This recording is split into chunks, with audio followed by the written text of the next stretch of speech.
রাজাকার শব্দের অর্থ হচ্ছে স্বেচ্ছাসেবক। যাই হোক, বাংলাদেশের রাজনীতিতে রাজাকার শব্দটাকে অন্য মিনিং এ ব্যবহার করা হয়। কিছু হইলেই রাজাকার, কিছু হইলেই রাজাকার। সংসদে দাঁড়িয়েও এখন চলতেছে এটা। সংবিধান নিয়ে কথা হচ্ছে, সংবিধান নিয়ে কথা বললে যে সংবিধান নিয়ে বেশি কথা বলবো উনি নাকি রাজাকার। হ্যাঁ, আন্দালিবুর রহমান প্রার্থ গত কিছুদিন আগেও যখন শেখ হাসিনা ক্ষমতায় ছিল তখন তিনি এই সংবিধানের বিরোধিতা করেছেন।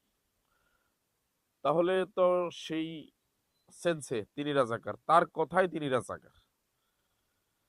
একটা সময় যখন বিরোধিতা করেছেন, এখন একটা সুসময় এসছে তাদের। এখন যেহেতু আবার ওই সংবিধানের পক্ষে কথা বলতেছেন, তার কথা অনুযায়ী তো তিনি রাজাকার হয়ে গেছেন, তাই না? একটা সময় তিনি বলছেন এই সংবিধান চলবে না, জনগণের স্বার্থে নয়, এই সংবিধান ছুঁড়ে ফেলে দিতে হবে। আবার এখন সময় পাল্টে যাওয়ার সাথে সাথে বলতেছেন এই সংবিধানের বিরোধিতা যারা করবে তারা রাজাকার। তার কথা অনুযায়ী সে নিজেই রাজাকার।